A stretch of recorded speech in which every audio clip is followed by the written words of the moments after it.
Ya'ni biz bu narsani xalq tilida asab deb qo'yamiz. Ya'ni asabda buzilishlar nihoyatda ko'p. Mana shu asabiylashayotgan paytingizda ichak berkilib oladi. Ya'ni ichak qattiq holatda berkilish evaziga bizda bitta organimizda muammo boshlanadi. Bu organimiz o'tqop. O'tqopi dimlanishni boshlaydi. Nima uchun dimlanyapti? Bu safroni ichakka chiqarib beryapti. Lekin ichak berk-ku, bu berkligi uchun qabul qilmayapti. Qabul qilmasligi evaziga, deylik to'liq qabul qilmayapti desak ham noto'g'ri bo'ladi. Deylik 30% qabul qilyapti. Mana shu to'liq qabul qilmasligi evaziga safro o'tqopiga qaytyapti, ya'ni 70% orqaga qaytyapti. Mana shuni evaziga dimlanish bo'lyapti. Biz o'tni ichini qilishni boshlayapmiz.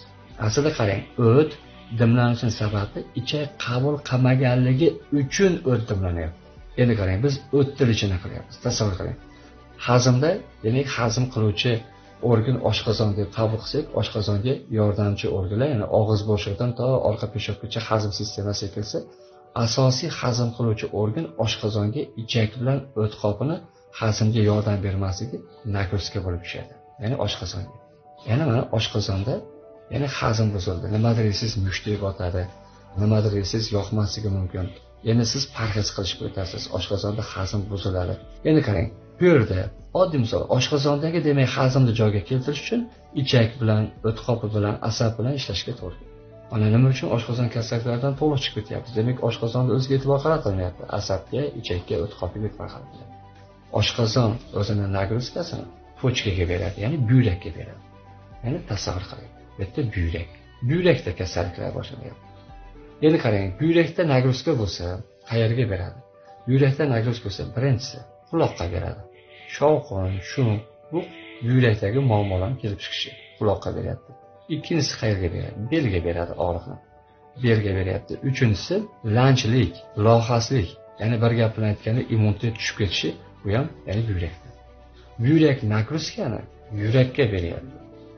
Yurakda nagruzka boshlansa, o'z-o'zidan insonda birinchi bo'lib uyqu buziladi. Ya'ni halovat yo'qoladi. Bitta gap bilan aytganda miya dam olmay qo'yadi. Miya dam olmasdan toliqish boshlanadi.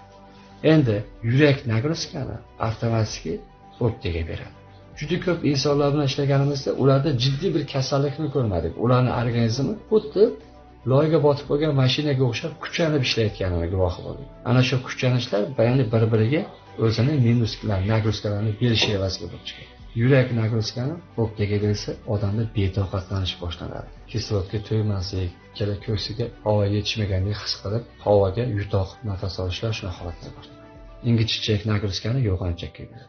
Yo'g'onchakda buzilish bo'lsa qarang. Birinchi allergiya boshlanadi.